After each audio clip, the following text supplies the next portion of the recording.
Hi mayam, welcome to our channel Sonita Academy Kanglaipak.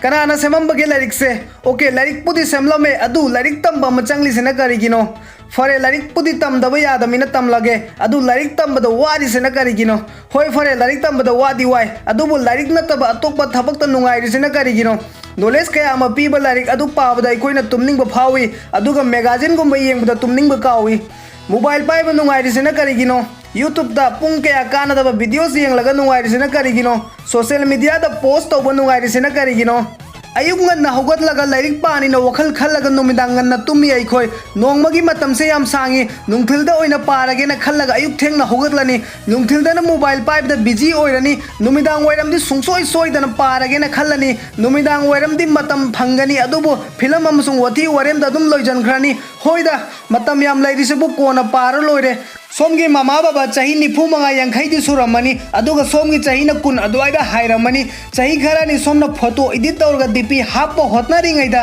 somgi mama baba chahi yankhai manga humpu di surani hojik somna sagat liba manglanda mama baba khoisu koiba pubini nungaina thambini si tawni adu tawni car laini yumda ac hapkani bank balance yam hangani mayam aina somda hangningi si singse karam kanda tawgani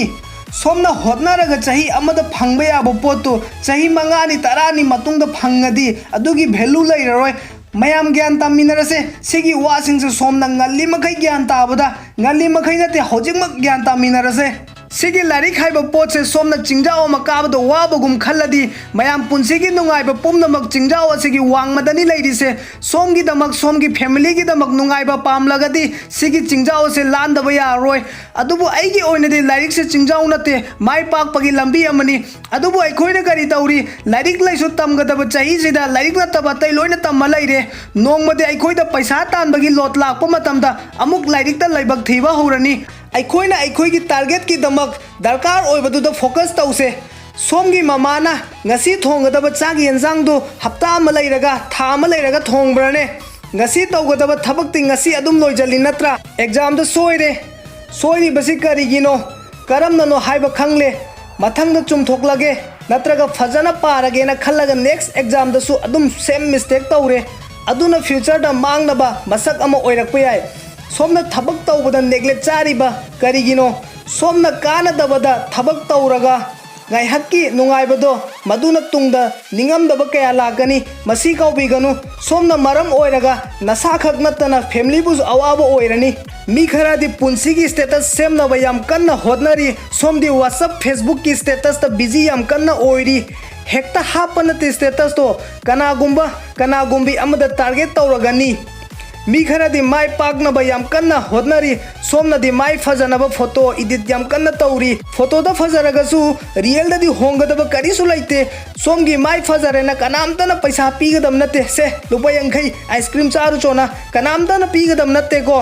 सोमगी qualification की मतुंगिना knowledge की मतुंगिना experience की मतुंगिना नि जो फंगदौरी बसे any थबक तौद्रिङैदा second तरा ngahktang wakhal munna khanbiyu somgi target ki damak adugi thabak aduna kanaba pigadra piroidra somgi classmate singda adum yengbiyu niyom chumna lairik tamlakpa mi singna adum helamgani